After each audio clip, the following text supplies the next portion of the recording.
Accompagnés de deux amis, Juan Capulet et Ignacio Gomez, nous allons rencontrer Biram Da Abeid pour la première fois.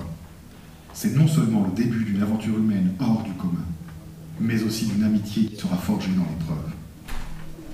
La Mauritanie, ce pays d'Afrique de l'Ouest, est connu pour être le dernier bastion de l'esclavage. Biram Da Abeid sera jeté en prison en août 2018, mais Ignacio Gomez et Antonio Sola feront que sa parole de liberté, son message de lutte contre l'oppression, soit entendu jusqu'au cœur de la capitale mexicaine. L'universalisme porté par Biram touche le cœur de ceux qui l'écoutent. Dans notre époque où les valeurs semblent vaines, le courage et l'émancipation ne rencontrent aucune frontière. La journaliste équatorienne Tania Tinoco, dont nous présentons le livre ce soir, en est le parfait exemple. Injustement incarcéré, Biram sort libre de prison en janvier 2019. Nous le retrouvons quelques jours plus tard en Belgique, où l'université KU Leuven lui remet un doctorat honoris causa. J'ai été ému par l'humanisme de cette jeunesse qui n'a jamais vu le désert dans lequel je suis né, qui n'a jamais vécu dans ce désert. Ce désert, nous y retournons en avril 2019, à quelques mois des élections présidentielles. Et c'est grâce au soutien inconditionnel d'Antonio Sola, dont nous remercions la passion, l'engagement et la générosité, que tout cela est possible. Avec Tania, nous sommes allés rencontrer des survivantes de l'esclavage. Leurs témoignages bouleversants nous accompagnent désormais à jamais, comme le legs d'une vie qui nous enseigne comment ne pas renoncer dans l'épreuve. Les élections présidentielles approchent, et Biram, le président de la liberté, s'élance dans une tournée nationale. L'engouement des populations est sans précédent. Une décennie de militantisme proche du terrain, parfois au risque de sa vie, ne laisse personne indifférent. Malgré tout, l'enjeu est énorme. Le pouvoir, aux mains des militaires, fera tout son possible pour ne pas avoir un second tour. La situation dans la capitale se tend à l'annonce des résultats. Il suffirait d'une étincelle pour que la situation s'embrase. Mais c'est dans ce climat, et alors qu'il possède les preuves de la fraude électorale, que Biram choisit de désamorcer la situation. La ténacité dans le choix de la non-violence prouve la valeur d'un homme qui, jusque dans l'adversité, refuse de céder son humanité. Biram se situe toujours du côté des opprimés. Il porte la voix de nombreux esclaves. Son œuvre de déconstruction de la sérénité mentale du maître a déjà fait avancer les mentalités en Mauritanie. Il reste encore beaucoup à faire. Malheureusement, les populations d'ascendance servile sont encore trop souvent victimes de la vindicte des maîtres. Pour cela, il est l'affaire de tous de soutenir ceux qui s'élèvent contre l'oppression. Il est de notre devoir de continuer à œuvrer pour un monde plus juste. Biram nous montre le chemin, mais c'est à nous de le parcourir. La liberté s'acquiert, elle n'est jamais acquise.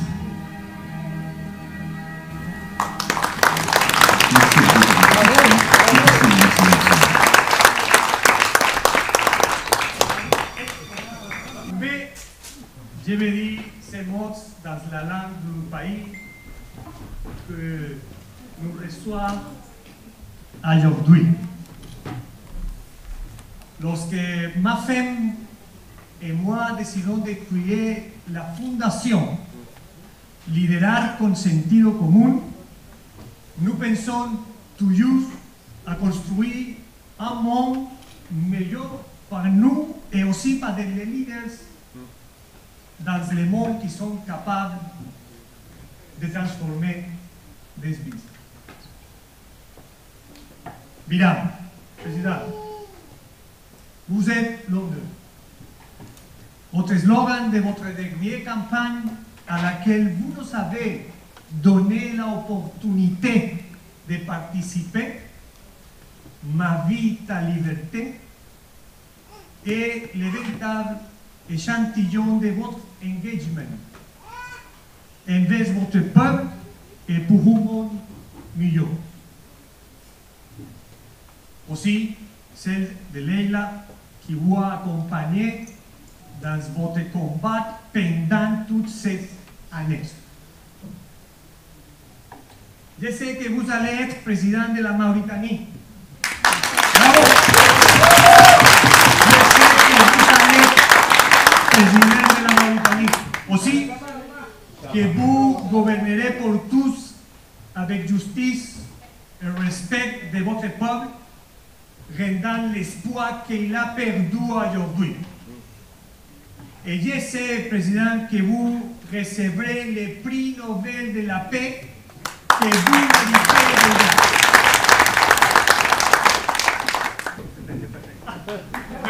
Merci Antonio. Je voudrais féliciter aussi à Tania Tinoco et à Bruce, parce que même si c'est Tania qui a écrit le livre, je sais que Bruce était à son côté tout le temps et à chaque pas de sa vie. Et Tania, ce livre, ça ressemble à une série d'anecdotes, mais pour ceux d'entre nous qui ont vécu en chair et en os, nous les revivrons à chaque fois que nous grandissons. Chère Tania, merci beaucoup pour les souvenirs qui seront désormais indélébiles maintenant. Enfin, Biram, je n'oublie jamais la première fois que nous nous sommes rencontrés chez vous, à Nouakchott. Merci pour votre hospitalité, mais surtout, et bien que je vous étais totalement étranger, merci d'avoir cru en moi, à ma parole et dans mon intégrité. Et maintenant, une solidarité, vous apprécie beaucoup, cher ami. Je suis sûr que vous serez président de la Mauritanie.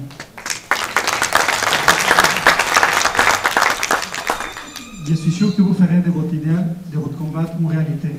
Vous, votre famille, tous ces gens ici, tous ces gens réunis ici avec nous, tous les gens qui malheureusement on n'a pas aussi entré et à venir dans cette conférence, et toute la Mauritanie mérite que vous soyez de succès et que vous soyez président de la Mauritanie.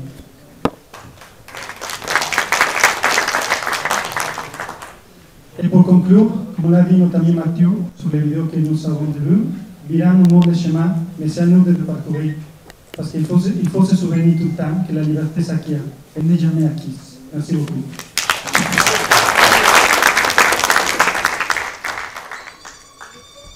Merci beaucoup, Ignacio. Maintenant, j'appelle Susana González ici à l'estrade.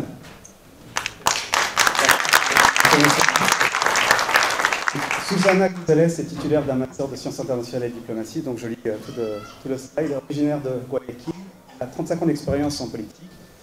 Actuellement préfète de la province de Guayas, en Équateur.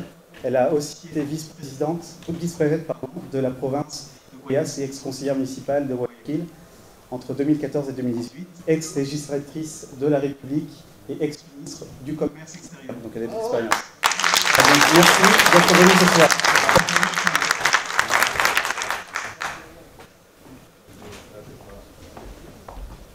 Applaudissez-la, c'est son premier speech en français. Buenas noches a todos, buenos amigos que nos encontramos aquí y pareciera que es las Naciones Unidas por Mauritania. Bonsoir à tous les amis qui sont avec nous. On aurait l'impression que c'est les Nations Unies pour la Mauritanie. Bon ami. Saludos especiales para el embajador de Ecuador aquí en Francia. Je voudrais saluer particulièrement l'ambassadeur de l'Équateur ici en France. Gracias, embajador, porque recién llegado estás estrenándote en una gran causa que lo representa y es representado en un acto de derecho y de justicia y de libertad por Biram. Merci, monsieur l'ambassadeur, parce que vous venez d'arriver, vous venez soutenir une cause qui représente la lutte pour la liberté pour Biram. Construir un mundo mejor si es posible. Lo comprendimos hace algunos años con Antonio. Construire un monde meilleur, il est possible. Et nous l'avons compris il y a quelques années avec Antonio. Cuando decidimos que la mejor fortaleza es cuando no miramos sino los corazones. Unimos las causas. Lorsque nous avons reconnu que le plus fort, c'est quand on regarde les cœurs. Unimos las causas y esas causas trascienden las fronteras. Unissons les causes et ces causes vont au-delà des frontières. Mauritania hoy es una causa de los mauritanos, pero también del mundo entero. La Mauritanie aujourd'hui est une cause de son peuple, mais aussi de tout le monde. De todo el mundo.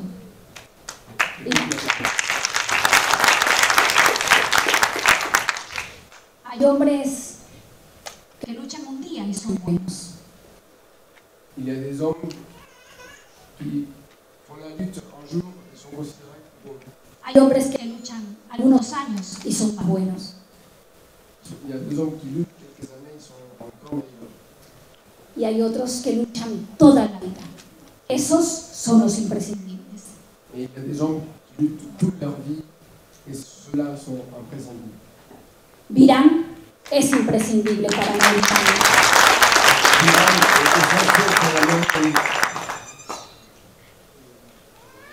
Solo quiero decir, estamos aquí como estuvimos hace algunos años. Je voudrais juste dire que nous sommes ici comme on a été il y a quelques années Y continuaremos con ustedes. et nous continuerons à vos côtés. El libro de Tania Le livre de Tania, es el libro de todos los mauritanos, c'est le livre de tout le peuple de Mauritanie. que se necesita trascender y unir la fuerza y el corazón para lograr una Mauritania libre por y para los mauritanos. Pour une Mauritanie libre pour son peuple. Merci beaucoup, bon ami. Merci beaucoup. Merci beaucoup, Susanna. Alors, merci pour votre discours, Susanna. Maintenant, j'accueille un homme clé dans la campagne en Mauritanie.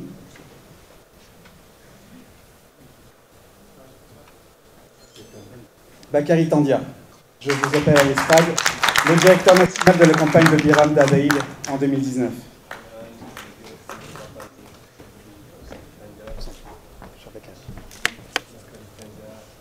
Merci Juan. Tu faisais partie de cette équipe et tu continues de l'être parce que la campagne n'a jamais cessé. Merci. Bonsoir. Non, je veux de la chaleur combative. Et comme il a dit, je m'appelle Bakary Tandia. Je suis très heureux d'être ici parmi vous à l'occasion de la présentation de ce livre extraordinaire. Avant de continuer, je vais vous demander un exercice pour vivement remercier Antonio Sola, Tania et leur famille en vous demandant de vous lever et d'applaudir fortement.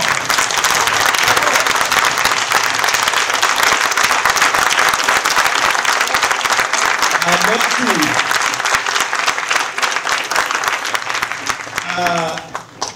Je vois que la victoire est à côté. Mon frère Grand, tu es prêt à assumer la victoire?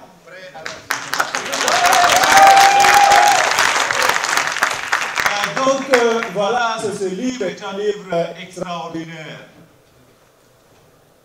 Et si on me demandait de quoi s'agit-il, je dirais tout simplement que ce livre est à propos de la voix authentique et sans voix à exprimer à travers la vision d'un homme de courage qui a ébranlé, fortement ébranlé le système politique mauritanien d'une manière jamais vue.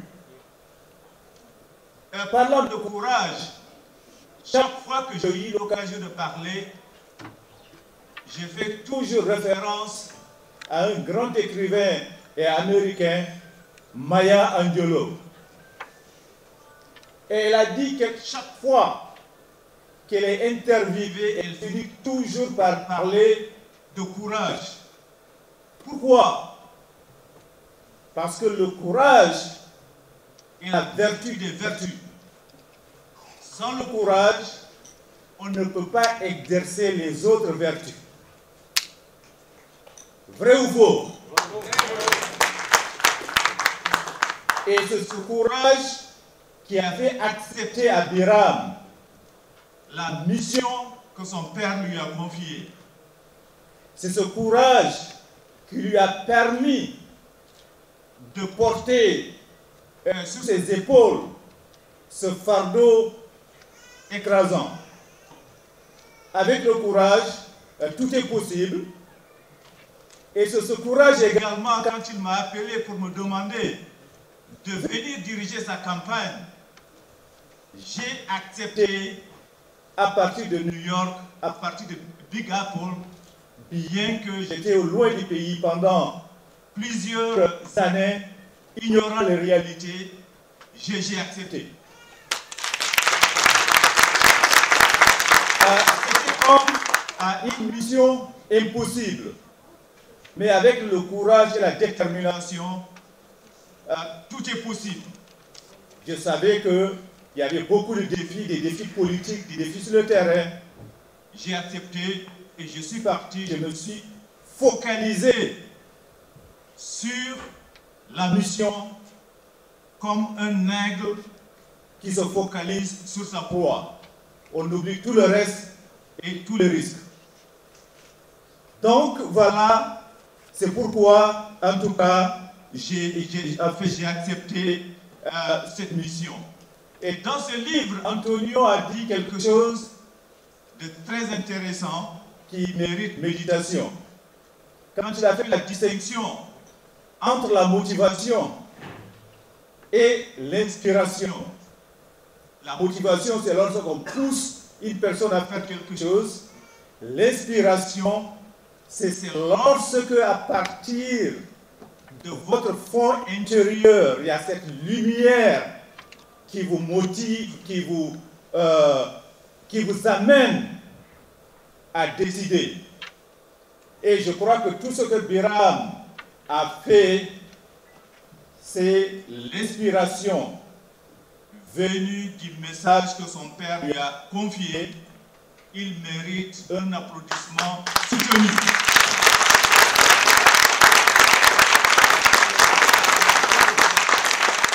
Pour l'intérêt du temps, je vais essayer de conclure en vous remerciant infiniment et en vous disant que le combat pour la justice n'a pas de frontières.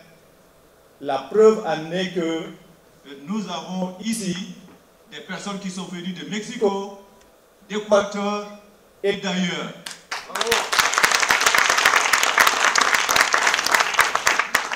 Et ensemble, nous vaincrons parce que nous sommes du côté de la justice et de la vérité. Merci beaucoup.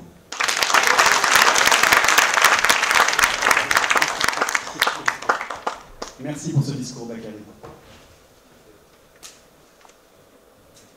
Merci beaucoup.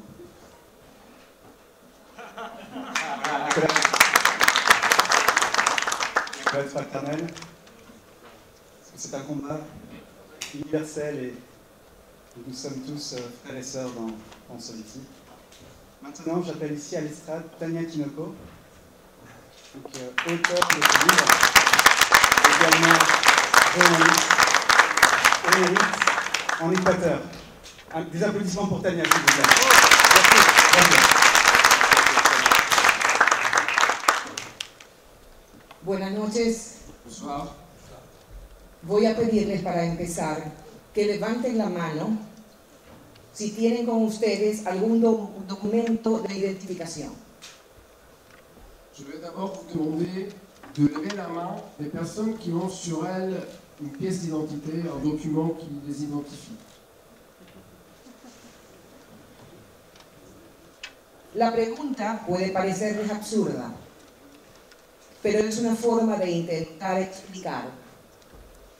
La question peut vous paraître absurde, mais c'est une manière d'essayer de vous faire comprendre cómo derechos tan elementales como la identidad comment ça se fait que de droits aussi basiques et fondamentaux que l'identité, en lo que nunca o casi nunca nos detenemos a pensar, des choses auxquelles on ne pense peut-être jamais, son considerados un privilegio en países como Mauritania.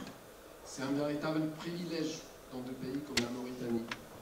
donde en el siglo XXI la esclavitud pervive.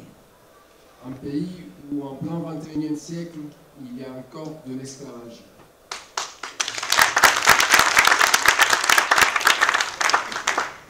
Fue el último país del mundo en abolir la esclavitud en 1981. C'est le dernier pays du monde où l'esclavage a été aboli en 1981. Muchos de los que están aquí no habían nacido todavía. Beaucoup de personnes qui sont ici n'étaient peut-être pas encore nées. Y cuando sus madres los trajeron al mundo, Et quand vos mères vous ont mis au monde, jamás tuvieron que lidiar con el dolor de saber vous n'avez pas eu à faire face à la douleur de savoir que la vida de su hijo o su hija que la vie d'un enfant, d'une fille ou d'un garçon, no estaba en sus manos, sino que dependía de la voluntad de su amo. n'était plus dans les mains des parents, mais de la volonté du maître. Cabe anotar que en la compleja sociedad mauritana, donde las castas existen, Il faut souligner que dans la complexité de la société mauritanienne où il y a des castes, la esclavitud se hereda por la línea materna. Los hijos de una esclava son esclavos. l'esclavage, c'est un héritage par la voie maternelle. Les enfants d'une mère, c'est des enfants d'esclaves. Pero en Mauritania no se habla de esclavitud y tampoco de amos. Mais en fait, en Mauritanie, on ne parle pas d'esclavage et on ne parle pas de maître. Se habla de maestros, como les dicen, a quienes comandan las vidas de otros seres humanos. On utilise des euphémismes type enseignant pour parler des gens qui commandent la vie des autres êtres humains. Otros seres humanos a quienes no les ponen cadenas físicas, pero los mantienen a su servicio, sin horario ni calendario. D'autres êtres humains qui ne sont pas enchaînés, mais qui sont asservis et qui n'ont pas d'horaire, qui n'ont pas de jour de repos. Vamos a hacer un pequeño homenaje y un aplauso a Leila, esposa de Biram, quien ha llegado para reunirse con nosotros.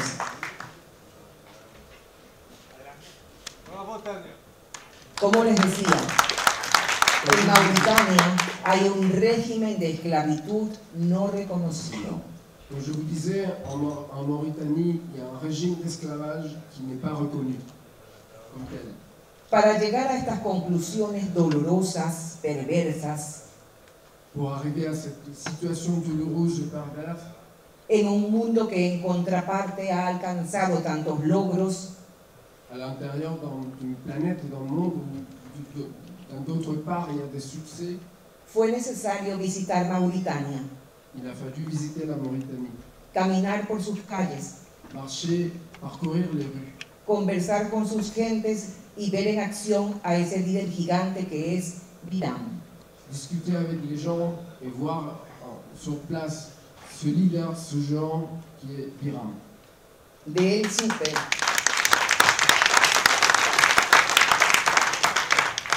Par lui, j'ai entendu pour la première fois, por primera vez a través del estratega español Antonio Sola, j'ai entendu parler de lui pour la première fois par le stratège espagnol Antonio Sola, quien estando en un aeropuerto a la espera de un vuelo, decidió revisar sus correos electrónicos.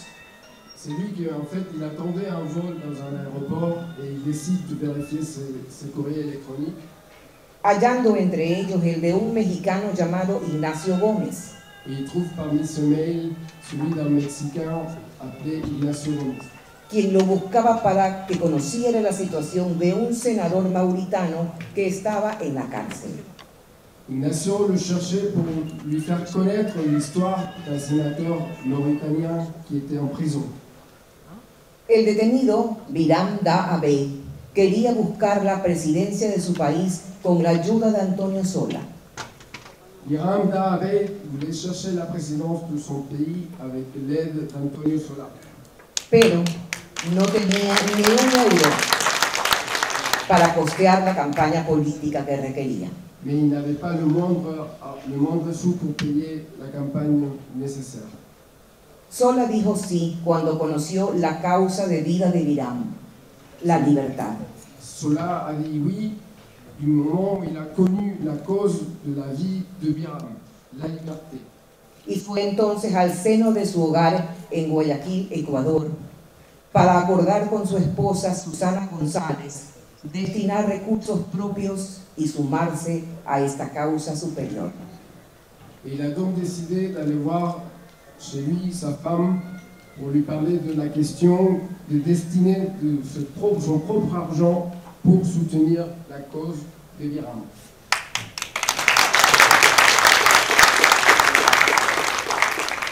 En esos días Antonio nos contó la historia de Biram, a quien había logrado conocer justo aquí en París. Ces jours-là, il nous a raconté l'histoire de Biram qu'il avait rencontré justement ici à Paris. Poco después de su salida de la cárcel, donde pasó largos periodos siendo violentado y torturado incluso. Quelque temps après sa sortie de prison, où il avait subi des violences et des tortures même. Todo por defender el derecho de hombres y mujeres a ser libres. Tout ça pour défendre le droit des hommes et des femmes à être libres. Para conocer y entrevistar a Biram, viajé a México en medio de una jornada solidaria. Pour interviewer et connaître Biram, je suis allé à Mexico au milieu d'une journée de solidarité que incluía una subasta de fotografías artísticas del gran Raed Bayat, quien nos acompaña hoy. Il devait y avoir une grande concert du Raed Bayat qui nous accompagne aujourd'hui. Raed había retratado con belleza rostros mauritanos. Raed avait fait des beaux portraits de la beauté des Mauritaniens.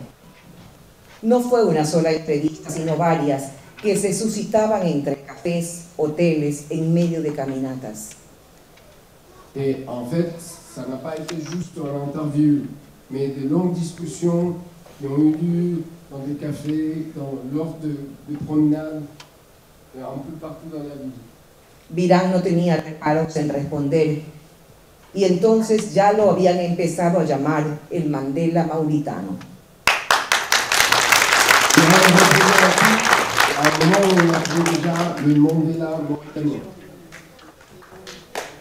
Esto fue a partir de 2014, cuando la organización Peace Link Life lo nombró como una de las 10 personas que ha cambiado el mundo sin que usted lo sepa.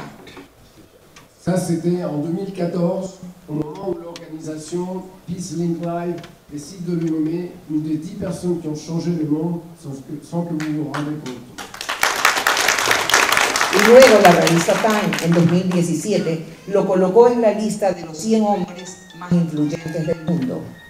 Ensuite, en 2017, la revue Time l'a mis dans la liste des 100 hommes les plus influents du monde. Después de México vino Mauritania, viajamos a Nouakchott, la capital, donde fue posible palpar cuán amado era Biram por su pueblo. Après Mexico, il a fallu aller en Mauritanie. On est allé à Nouakchott, la capitale, où il a été possible de voir à quel point Biram est aimé par tout son peuple. Estuvimos en su casa, que es a la vez oficina y tienda de campaña y refugio para decenas de mauritanos. Nous sommes restés chez lui, qui est à la fois une maison, un bureau, une maison de campagne et un refuge pour des dizaines de Mauritaniens. Conocimos a Leila, su esposa, también una luchadora por la libertad. Nous avons aussi rencontré Leila, sa femme, qui est aussi une activiste pour la liberté. Y quien ha enfrentado en las calles a quienes ostentan el poder. Et qui a fait face dans les rues aux gens qui sont au pouvoir. Un grupo de hombres que intenta mantener un sistema de espanto. Un groupe d'hommes qui essaie d'entretenir un système terrible. un sistema que avergüenza al mundo civilizado, en donde unos se creen con derecho a ser dueños de otros. Un système qui est une honte pour le monde civilisé, où il y a des gens qui croient qu'ils vont avoir le droit d'être propriétaires des autres. En Mauritania conocí y entrevisté a otros personajes cercanos a Biram, y otra vez al propio Biram, pero en su propio ambiente. En Mauritanie, j'ai interviewé aussi d'autres personnes proches de Biram, et encore une fois, le propre Biram, mais maintenant dans son propre milieu. Me hablaron entonces de haber aceptado la idea que les propuso Sola de ir a un pacto del renacimiento. Et c'est là qu'on m'a parlé de l'idée qui avait été proposée par Antonio Sola d'aller vers un pacte de la Renaissance. Convencidos de que Mauritania, para alcanzar el desarrollo, debe renacer. Ils étaient convaincus que la Mauritanie, pour aller vers le développement, doit renaître. Empezando por establecer una democracia plena donde se respeten los votos, la vida y la libertad. Et le début, c'est aller vers une démocratie pleine, où les voix sont respectées, ainsi que la vie et la liberté. Así rezaba el lema de Biram en su última campaña, mi vida, la libertad, que por cierto, sí la llevó a cabo el equipo Sola y de forma solidaria. C'était justement le slogan de campagne ma vie, ta liberté. Et justement, la campagne a été menée de manière solidaire par Antonio Sola.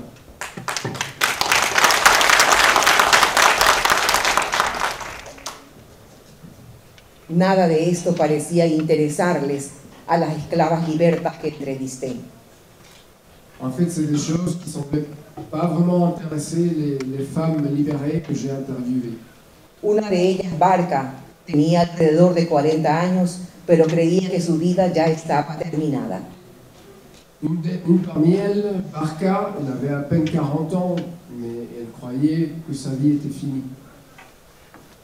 Había sufrido tanto, esclavizada, violada desde la niñez por su amo, y luego por el hijo de su amo, y más tarde hasta por el chofer de su amo. Elle avait tellement souffert, enfant, violée par le maître, par le fils de son maître, et même par le chauffeur de son maître. Javi, otra ex esclava, me dijo que el día más feliz de su vida fue aquel en que le entregaron su documento de identidad. Javi, une autre femme esclave libérée, m'a dit que le plus beau jour de sa vie a été le jour où on lui a donné un document d'identité. Un pedazo de papel donde estaba escrito su nombre, pero que era una prueba que ella existía. C'était un simple morceau de papier où il y avait son nom, mais c'était une preuve de son existence. Si estamos hoy aquí, es por una razón. Al salir, después de escuchar a Biram, sabremos que nunca más nos pueden seguir hablando de un mundo libre. Si nous sommes aujourd'hui, ce soir, c'est pour une raison simple. En partant, après avoir entendu Biram, nous saurons que plus jamais on pourra nous dire, continuer à nous parler d'un monde libre. Lo único que tiene un periodista es su palabra.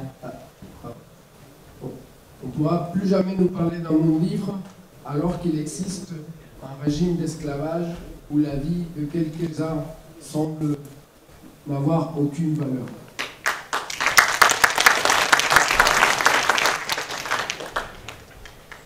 Como decía, lo único que tiene un periodista es su palabra y la decisión permanente de no callar. Comme je disais, la seule chose qu'un journaliste peut avoir, c'est sa parole et la force, la décision de ne pas se taire. Iba a hacer un reportaje de esta historia y no fue posible. Je comptais faire un reportage de cette histoire et cela n'a pas été possible. Pero Antonio Sola me motivó a transformarlo en un libro. Et Antonio Sola m'a motivé pour en faire un livre. En realidad es pequeño y humilde, para nada digno de este acto. En fait, il est petit et modeste, peut-être pas à la hauteur de cet événement, de l'événement de ce soir. Y mi única intención es que a través de él Et la seule intention, c'est qu'à travers ce livre, podamos tener referencia de una realidad que existe y que se invisibiliza en el mundo occidental. on puisse avoir une idée d'une situation qui existe et qui reste invisibilisée pour le monde occidental. Quizás por los altos y fuertes que son los muros de las principales embajadas presentes en la capital de Mauritania. C'est peut-être à cause du fait que les murs des ambassades des pays existants dans la capitale mauritanienne sont grands et gros. ¿Acaso para no ver qué hay más allá? Peut-être pour ne pas pouvoir voir ce qu'il y a au-delà. Entonces este libro solo tendrá sentido En fait, ce livre, il n'aura un sens que si dejamos de mirar la esclavitud con indiferencia. si on arrête de regarder avec indifférence l'esclavage. Hoy lo vamos a entender mejor con las palabras que saldrán de la boca de un líder dispuesto a entregar su vida para acabar con la esclavitud. Aujourd'hui, on va le comprendre à travers les paroles d'un homme, un leader qui est prêt à donner sa vie pour arrêter, pour en finir avec l'esclavage.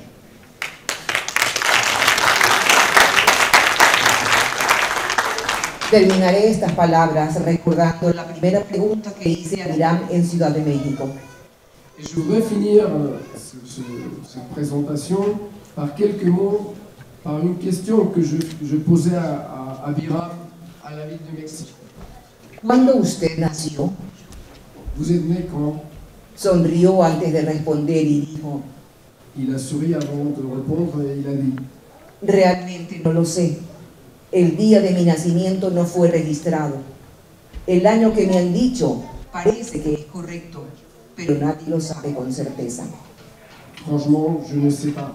Le jour de ma naissance n'a pas été enregistré. L'année est peut-être correcte, mais personne n'est certain de ça. Lo que sí sé Ce que je sais par contre, es que nací bajo un árbol, c'est que je suis né sous un arbre. como siguen naciendo muchos niños en mi país, Comme naissent beaucoup d'enfants dans mon pays, con la sombra de los árboles, pero sin médicos ni enfermeras. à l'ombre des arbres, mais sans médecins et sans infirmières. Y es que hay otros lugares en el mundo en que todos los derechos que los que estamos aquí damos por sentado son un privilegio o no existen. Gracias. Et il faut savoir qu'il y a des régions dans le monde où les voies que nous tous considérons comme acquis n'existent pas.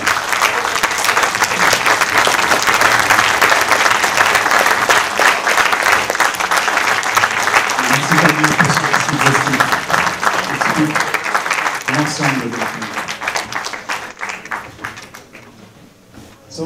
Il y a une expression selon laquelle il y a une grande femme derrière chaque homme, chaque grand homme. Et donc je suis heureux d'appeler sur cette estrade Leïla. Pour lui faire le plaisir. Leïla. Applaudissez Leïla, s'il vous plaît.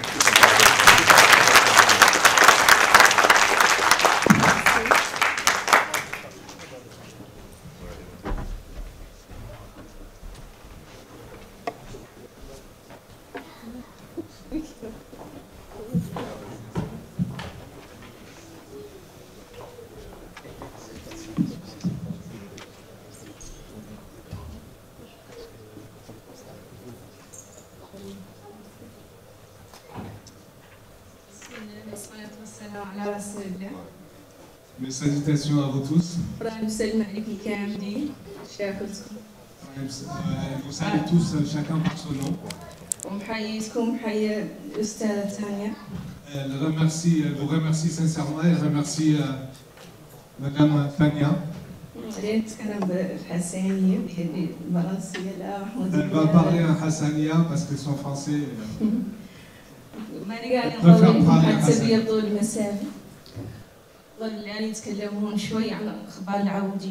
Elle va parler un petit peu par rapport à l'esclavage. C'est le sujet du jour. Elle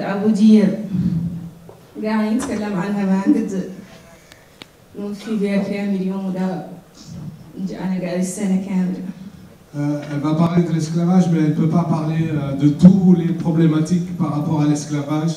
Elle peut en parler d'ici la fin du...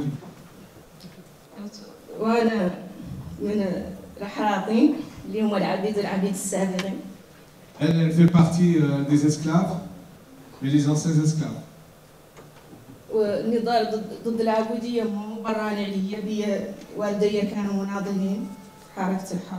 La problématique de l'esclavage, c'est pas nouveau pour elle, parce qu'elle a grandi, elle est née esclave, et ses parents étaient esclaves.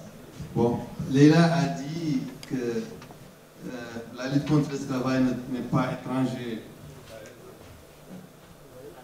N'est pas étranger. Ouais.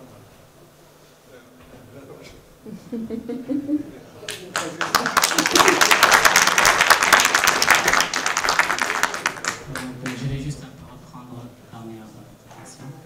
Je vais parler à la première personne, c'est un petit peu une facette. Donc elle disait le combat contre l'esclavage ne m'est pas étranger parce que je suis issu d'une famille qui a déjà lutté de longue date dans un mouvement qui s'appelle le Harb.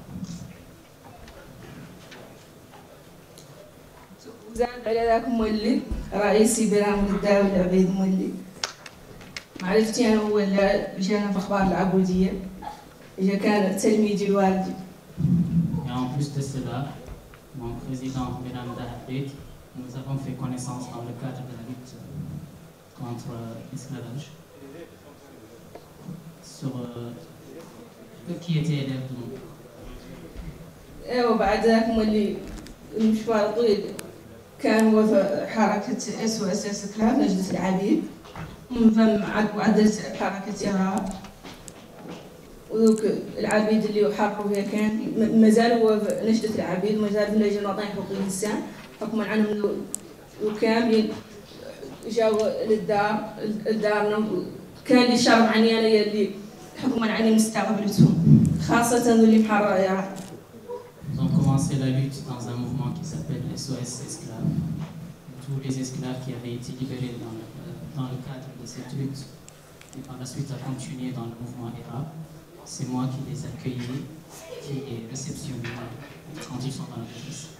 كان لي شرف عني أنا اللي استقبلتوك نساء كاملين عشرتهم مبارك ومناتها ومباركة متساتين والسالمة خادمه القريفي وأولادهم ومنتها وحبيبة رباح حنا سالم يرحمها وأولادها وولادي قاعدين معايا غركاتي سعيد ويا رب المختار ومباركة متحميدة ولايحة طويلة قاع ما كنت تبارك الله ما شاء الله واخذها لي كاملة.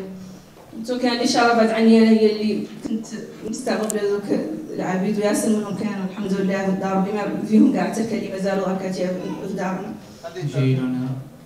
J'ai eu l'honneur dans ce cadre de réceptionner plusieurs femmes esclaves, dont Habib Trabah et d'autres. La liste était longue, ainsi que leurs enfants. J'ai dû réceptionner et soutenir dans ces moments. ذاك المشوار كان طويل الصعيد ما كان مفرش بالورود معنا الله. C'était un bon chemin épineux. اللي خضنا فيه ياسر من الأحباس والتنكي حبس فيه الرئيس بيرام كذا مرة. Nous y avons été molestés, emprisonnés. Le président Biram a été emprisonné. هو وحده مع ياسر من المناضلين الآخرين. Et pas que lui, mais beaucoup d'autres militants ont été emprisonnés. ياسر منهم اللي جبر ياسر من القمع والتنكي بما فيها على شخصية.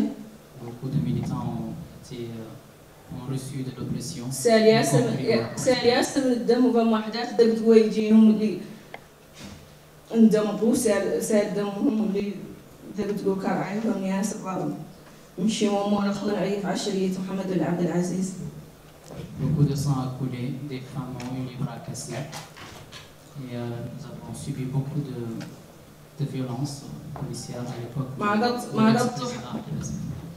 ما قد خلقت حالة عبودية وعدنا نمشوا فيها ما عاد بالنهاية عدنا لا رحنا هم اللي نقيسوا الأحباس، رحنا هم اللي يون الكلبين ونبتطوا بالشوارع ونعروا ويفسخون الباس ويأسر بعض من الأمور اللي يهمك. Chaque fois que nous nous mettons à défendre un cas d'esclavage, c'est nous-mêmes qui nous retrouvons dans la prison. Nous faisons tabasser, nous faisons délaminer. هذا كان صبرنا بنا اللي نعرف عنه ندوروا الحرية منهم مو بس. Nous avons supporté tout cela parce que nous cherchons la liberté et nous savons qu'il y a un prix à payer pour cela.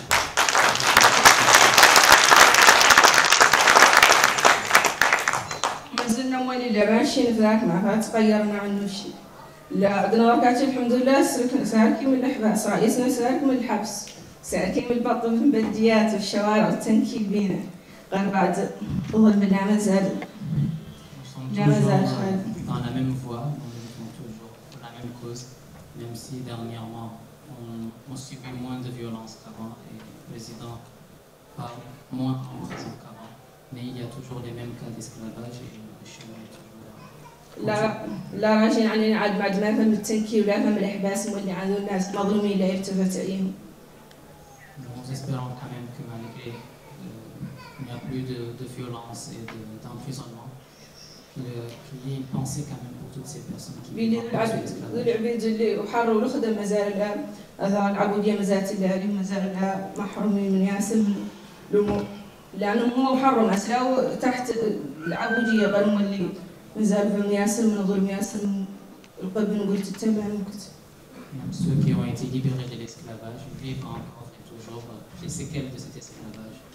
Et donc on a besoin de beaucoup de soutien. مازال مولي ظلم مولي مازال ياسر على المستضعفين بما فيهم الحراقين الهموم واللي الشريحة مولي اللي أكثر ظلم. من قضية التركيز. Ils subissent encore les franges les plus faibles et notamment la frange des Haratim qui est majoritaire parmi ces franges. الشرائح الأخرى هم فيها ظلم معدل الحراقين لأنهم شرائح أخرى ما قد خاض عليهم. Il y a bien sûr et bien entendu de l'injustice que subissent les autres franges. ما ترموا لي وخاض عليهم راجل أنا راجل وقاعد خاض عليهم. La frange Haratim a eu la part du bon et nous espérons que ça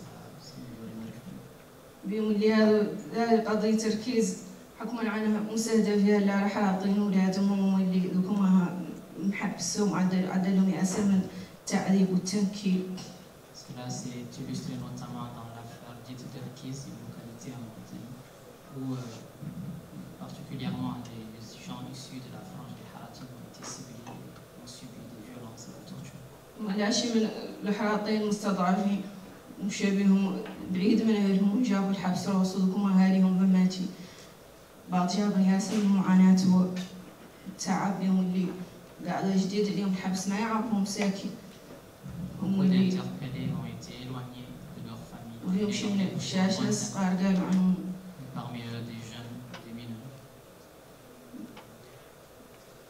راني بقى طولت عليكم وشاكرتكم.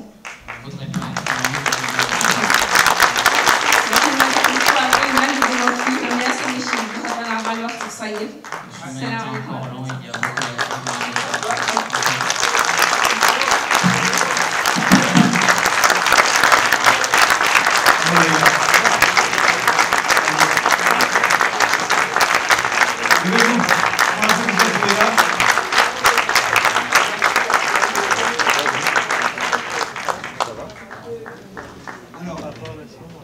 Nous avons encore quelques intervenants. Donc pour des raisons de temps, je leur demanderai d'intervenir pendant autour de 2 minutes, voire moins si c'est possible. Donc pour le premier d'entre eux, j'appellerai le ministre des Affaires étrangères du gouvernement en exil de Comores et président de Waraba Afrique. Celui-ci est le ministre Saïd Ali.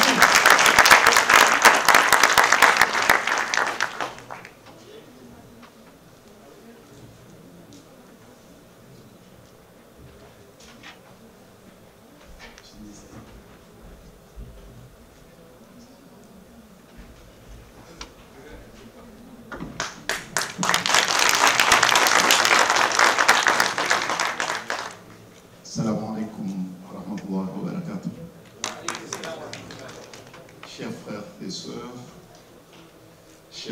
rapporteur, juste quelques mots de témoignage. Je peux vous dire que j'ai, comme vous tous, me semble-t-il, nous avons été très bien servis ce jour. Il y a les témoignages, il y a les actes, il y a l'engagement, et puis il y a les propos qui ont été tenus ici aujourd'hui, ce soir, qui sont des propos très inspirants. Moi, j'en ai retenu que 3. Comment ne pas céder face à la répression? C'est le courage, la conviction et la constance. C'est la réponse à cela. Et je pense que Biram, notre frère, incarne cela. Le courage, la détermination et la conviction. Je l'ai croisé pour la première fois au Mali lors d'une conférence pour réfléchir sur les réponses à ce crime contre l'humanité qui résiste au temps, qui résiste aux évolutions technologiques, scientifiques, sociales. Comment faire? Quelle attitude? C'était ça le problématique. Je fais sa connaissance et depuis, il me hante.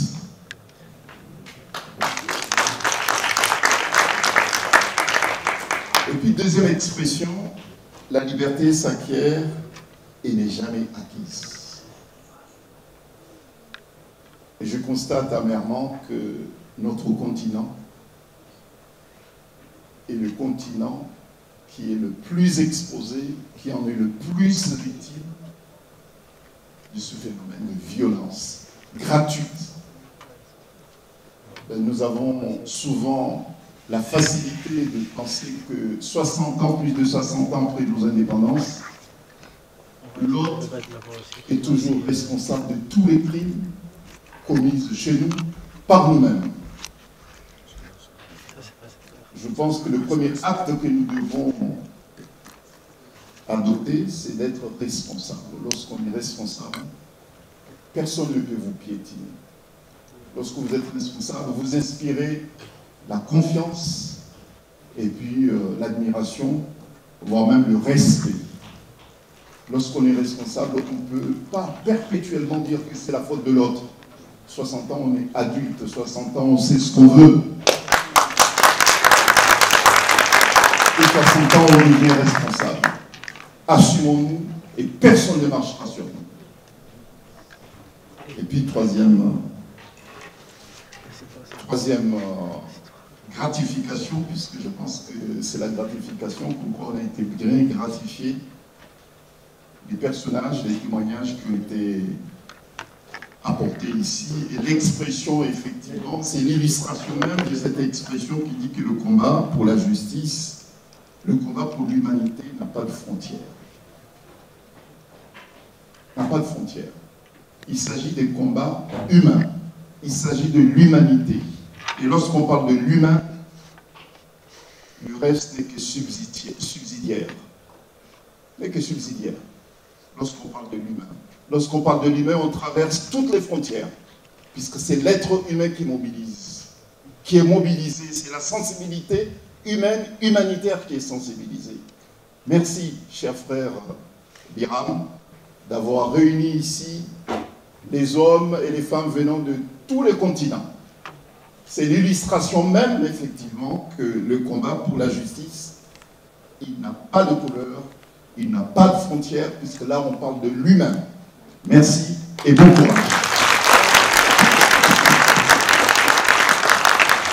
Merci. J'appellerai maintenant à l'estrade une personne chère à Biram, Mohamed Mahtir.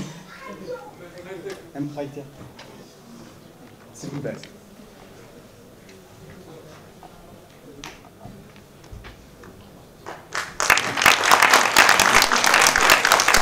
Monsieur le Président de l'Irak, Biram Dahabeid, Madame la Première Dame provisoirement de l'Irak, Madame Tania Tonico, Mesdames et Messieurs les invités.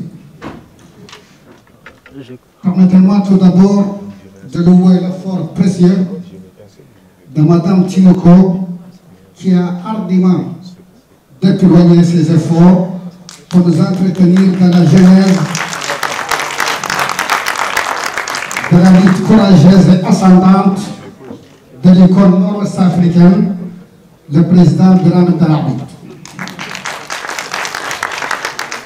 Je le remercie pour la grande quantité d'encre et de salive qu'elle a dépensé pour d'une part écouter les témoignages des personnes victimes des pratiques esclavagistes en Mauritanie et d'autre part pour consigner dans son ouvrage le processus évolutif d'un combat inlassable que le militant Biram aura mené sur des fronts multiples et variés. Et dans un contexte difficile où toutes les forces féodales ou obscurantistes se sont liguées pour anéantir sa lutte à son stade embryonnaire. Sans vouloir m'attarder sur cette introduction, je m'engage d'emblée pour enrichir davantage votre récit sur le contexte, le paysage, la portée et la signification de cette lutte que l'histoire présente et ceux du futur retiendront pour l'humanité tout entière. Dans son combat contre le régime de Nero, Biram aura guerroyé contre le front d'un régime sadique et contre la machine féodale et ecclésiastique d'une société qui broie tout sur son passage.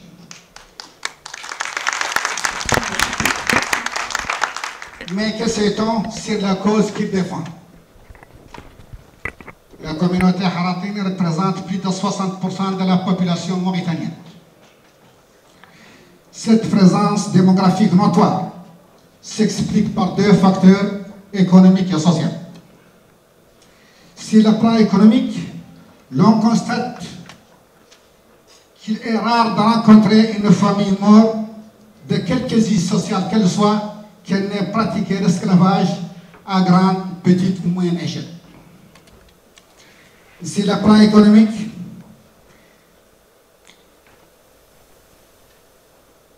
le nombre d'esclaves captifs auprès d'une famille ou d'une tribu reflétait dans la culture ancestrale des morts des degrés de noblesse et de gloire de ses maîtres.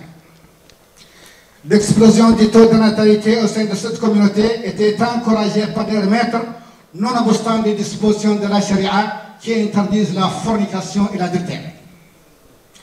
Mais, compte tenu des exigences à la fois économiques et paranoïques, et de la corvée et de la servitude auxquelles furent soumis ces êtres, les maîtres encourageaient ouvertement ou tacitement les filles esclaves à la procréation et étaient même timidement encouragés la naissance et fêtaient la naissance d'un sexe femelle qui garantirait à leurs yeux la pérennité et la reproduction de cette espèce.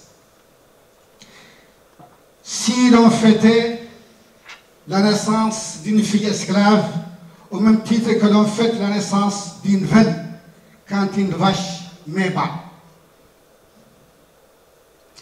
Mais cette fierté se transforme en tristesse qui frôle le deuil si une femme arabe ou mort délivre d'une fille. Et ça se réfère à la société anti-islamique d'avant l'islam qui dit dans le Coran وإذا بشر أحدهم بالأنثى ظل وجهه مسودا وهو كظيم يتوارى من القوم من سوء ما بشر به. Je traduis les versets.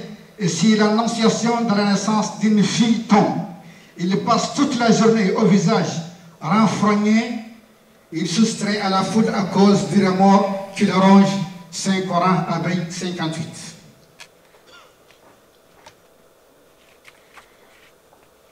Bien que cette communauté haratine soit franchement attachée à l'islam et à sa culture, telle que l'on constate que sa poésie, sa littérature s'inspire de l'islam et tourne résolument vers les poèmes laudatifs du prophète, bien que cette communauté et aussi voulait aussi contracter des mariages suivant l'islam et les rythmes malikites, la complicité des milliers ecclésiastiques complices de son calvaire et qui l'entourent a encouragé la reproduction en dehors du mariage. Cette communauté s'est installée dans ce qu'on appelle en Mauritanie le triangle de la pauvreté.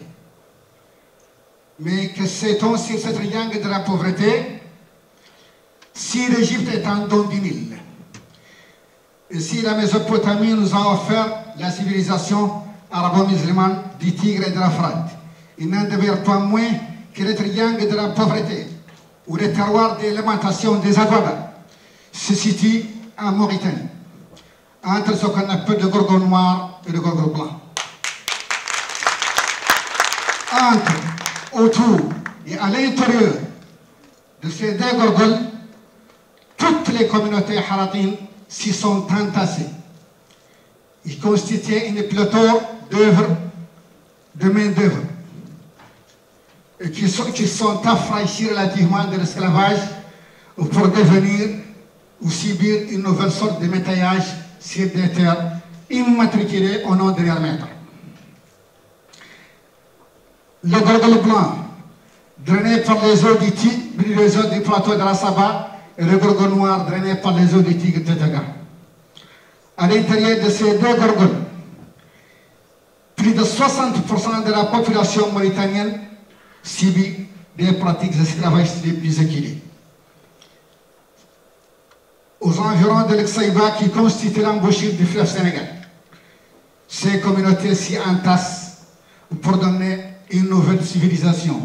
Mais quelle civilisation? De quelle civilisation parle-t-on? Sur des terres immatriculées depuis la période coloniale, au nom des chefs de tribu, ces Adouaba atterrissent pour y travailler le champ ou élever ou garder le troupeau. Des pratiques féodales vont tenir des pratiques esclavagistes y sévir à grande échelle et sous une forme de métayage où l'on constate que les récoltes bénéficiaient plus aux anciens maîtres. Ok, je voulais seulement parler de l'autodafé, l'expérience de l'autodafé en Mauritanie, qui a symbolisé un événement que tout le monde connaît déjà. Je vous remercie.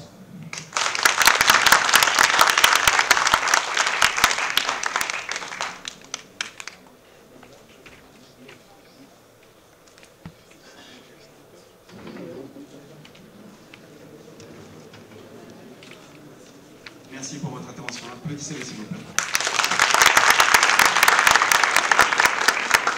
Maintenant, permettez-moi de vous présenter Lucia Palucci, Project Manager de the New President Nation and People Organization. Je vous en prie. Vous avez la parole. Merci beaucoup. C'est la première fois que je vais parler en français, donc pardon. Madame et Monsieur, je suis très honorée d'être ici aujourd'hui pour parler de cette cause importante. Et je tiens à remercier l'IRA Mauritanie et Biram Dabeid de m'avoir invité. Je m'appelle Lucia Palucci, je suis le chef des projets de l'UMPO, l'Organisation des Nations et du peuple nord représenté. Et nous aimerions d'avoir pour nos membres la résurgence du mouvement abolitionniste en Mauritanie depuis 2011. L'IRA Mauritanie représente les peuples haratines au sein de l'UMPO et ce an marque le 10e anniversaire de leur adhésion. L'UMPO, c'est un mouvement d'organisation créé pour donner les paroles aux peuples non représentés et marginalisés dans le monde et pour protéger le droit de l'autodétermination. Les peuples représentés au sein de l'UMPO sont tous unis par une particulière commune. Ils se voient refuser la représentation égale dans les institutions de gouvernance nationale et internationale. En conséquence, les possibilités de participer sur la scène internationale ou internationale est limitée. Ils peuvent déterminer librement leur statut politique, ainsi que s'assurer librement leur développement économique, social et culturel. Dans les nombreux cas, ils sont soumis aux pires formes de violence et de la répression. Et les cas de la Ratine constituent l'exemple ultime de cette pratique. Et nous avons beaucoup travaillé au fin de faire entendre votre voix et de faire respecter votre droit, y compris les droits de l'autodétermination. Les droits de l'autodétermination essentiellement et les droits des peuples de déterminer son propre destin.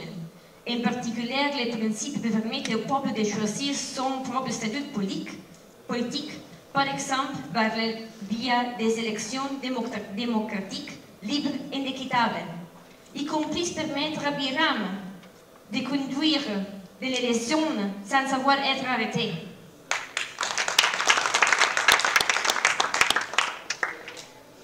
Et les droits de déterminer sa propre forme de développement économique, social et culturel. Mais les peuples aratines étaient privés par siècles des droits de l'autodétermination. Mais le peuple, le mouvement est très bonne main. Biram est un leader clair pour nombreuses raisons dont nous avons parlé aujourd'hui, comme le courage.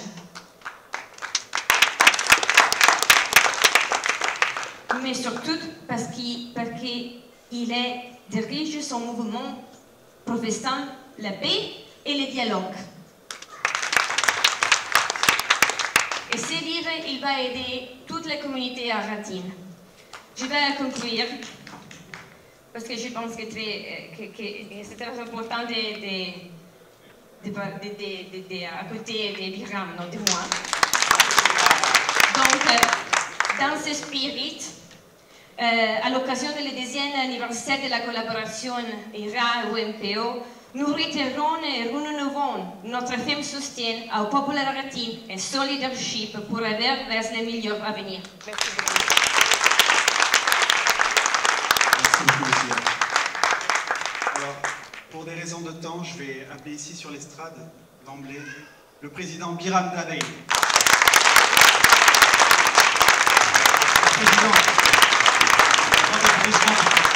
Biram Da'Abeid.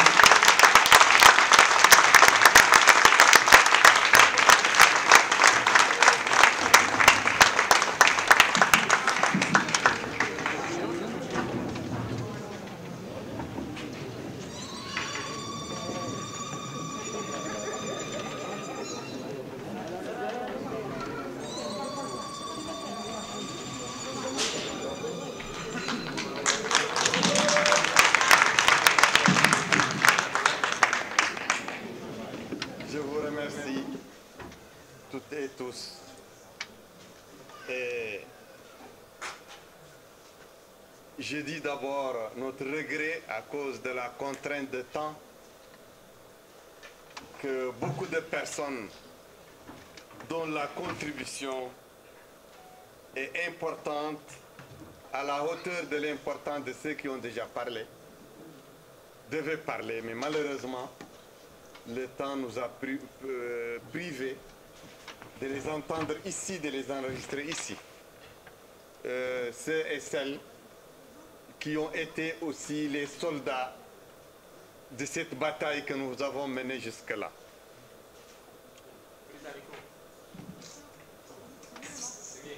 Oui, donc celles et ceux qui étaient les soldats de cette bataille que nous avons menée jusque-là, qui, à l'instar d'Antonio Sola,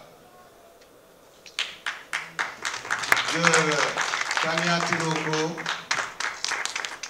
de Juan,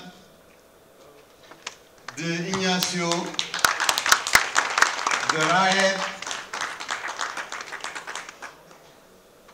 cette équipe qui se bat à travers le monde pour bâtir une citoyenneté universelle. C'est une ambition extrêmement grande, un challenge, un défi, et qui comporte beaucoup de bienfaits pour l'humanité.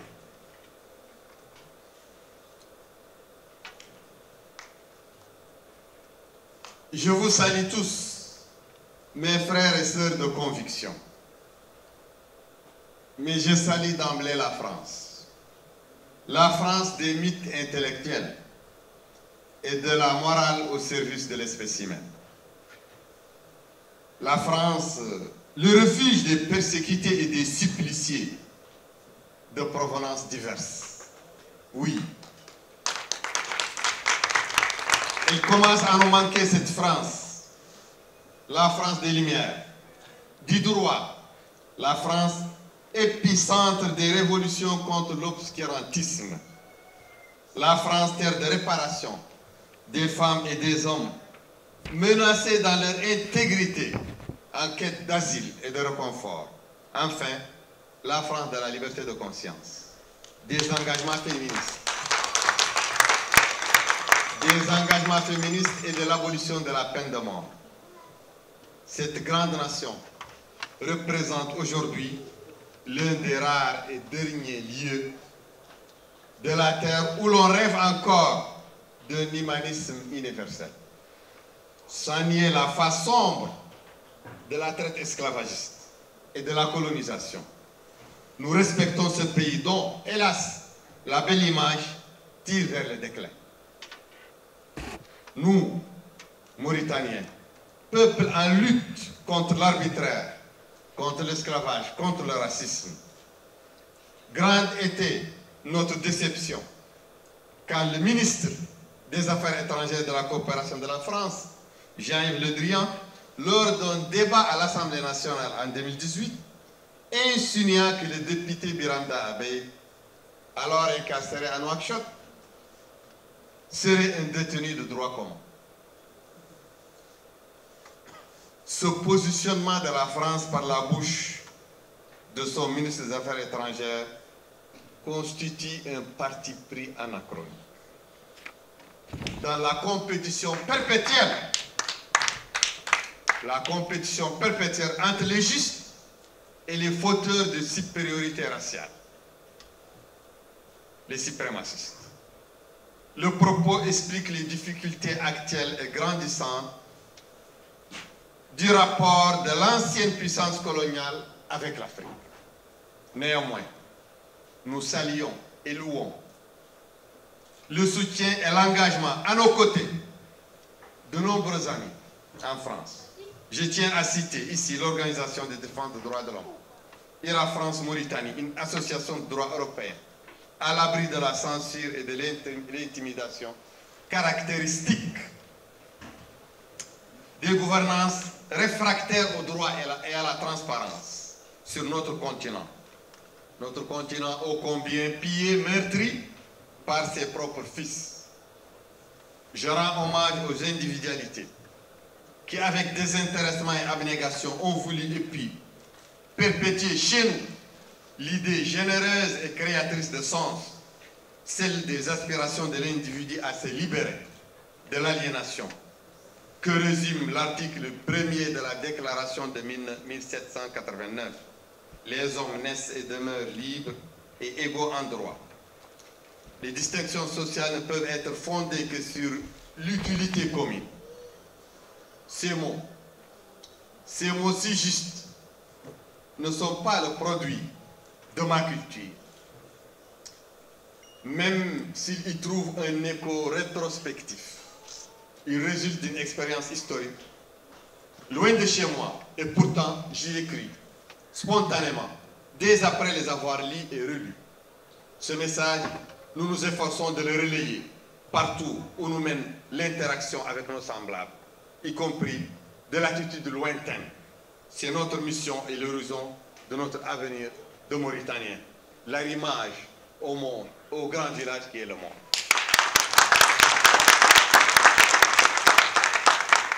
Je m'incline en particulier en face de nos compagnons de route. Rayet, Tania, Antonio, Ignacio, Juan et Mathieu, qui ont traduit leur affection à l'endroit de la Mauritanie et des victimes d'esclavage en Mauritanie en écrit visant à répandre et faire connaître notre abnégation, faire connaître nos modèles d'engagement et nos repères de non-violence. dans beaucoup de langues et surtout sur la totalité de la map monde. Par ailleurs, je me sens dans l'obligation de solliciter en ce jour symbolique l'esprit. En ce jour symbolique, l'esprit et le souvenir des personnes chères qui nous ont quittés, sans faillir aux réquisitions du combat qu'ils ont mené avec nous jusqu'à leur mort. Qu'il me soit permis de complimenter celles et ceux toujours vivants qui, sans tergiverser, gardent intact l'enthousiasme, la détermination et refusent de céder à la corruption, au sectarisme, à la démagogie et au découragement.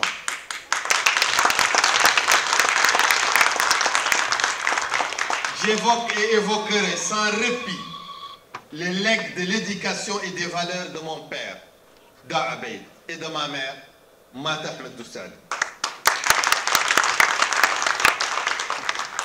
Ils m'ont transmis aux primes heures de mon enfance, en perspective de l'âge adulte, dans une société de caste, foncièrement irrespectueuse de la dignité de la personne. Ils m'ont transmis ce qui fait de moi ce que je suis, ici devant vous, et ce que vous appréciez. Feda Abeid m'a enseigné le refus et l'opposition, instantanée, sans calcul, ni détour, de l'injustice d'où qu'elle vient, quoi qu'il advienne.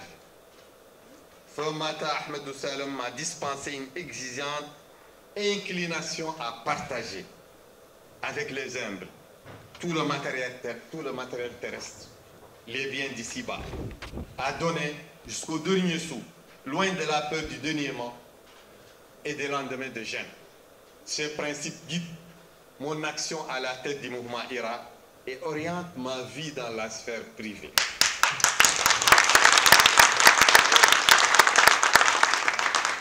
Je m'adresse aussi à toutes ces personnes de mon pays et d'ailleurs, dont les cœurs gorgés de fraternité et d'empathie battent à l'unisson afin de servir et vulgariser l'entendement des humanistes amoureux de la diversité et de la découverte mutuelle, loin des sectes, des millénarismes et des délires des extrémismes métaphysiques en guerre contre la rationalité.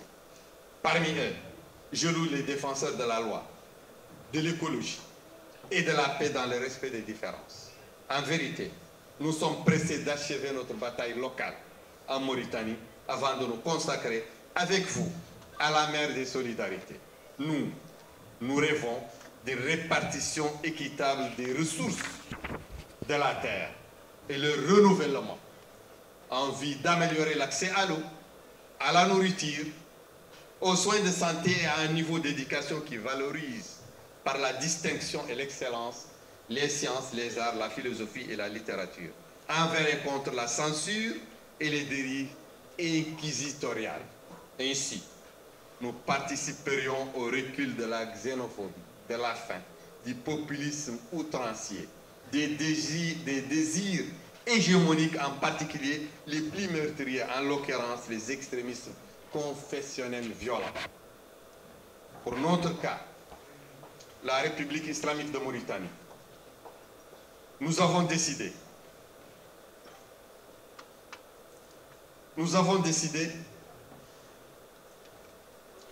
dès 2008 d'engager une réflexion au titre de l'initiative pour la résurgence du mouvement abolitionniste IRA, dont l'objectif demeure la subversion des idées, des mots et des actes porteurs de déconstruction et de remise en cause de la domination. Nous avions exclu d'atteindre la violence corporelle. Nous nous cantonnons aux ressources de la psychologie de masse, en vue d'introduire le doute et la confusion au centre des cercles névralgiques, secondaires et de base du système qui domine.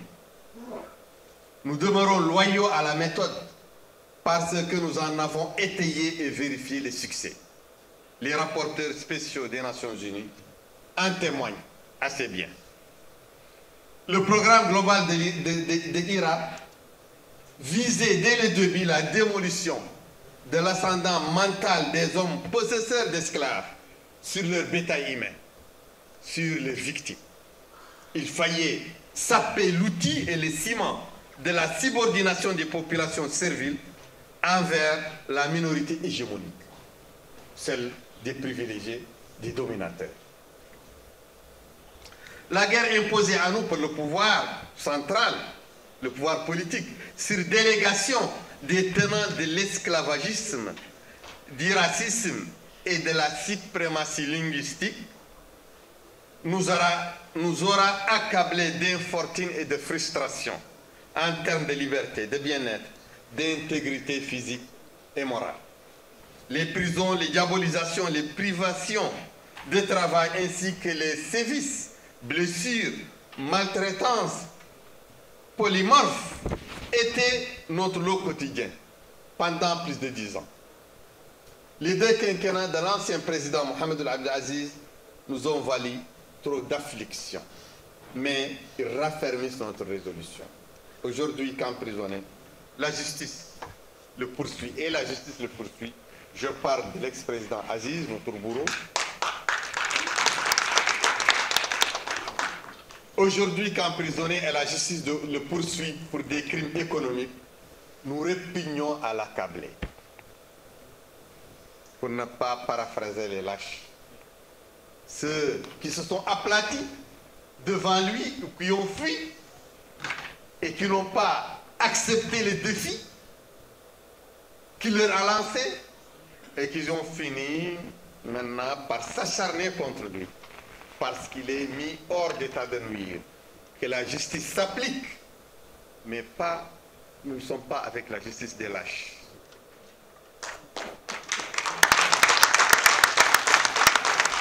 À la dernière confrontation de cet épilogue décennal avec la dictature d'Aziz, les élections législatives et présidentielles de 2018 et 2019 démontraient le potentiel de notre audience.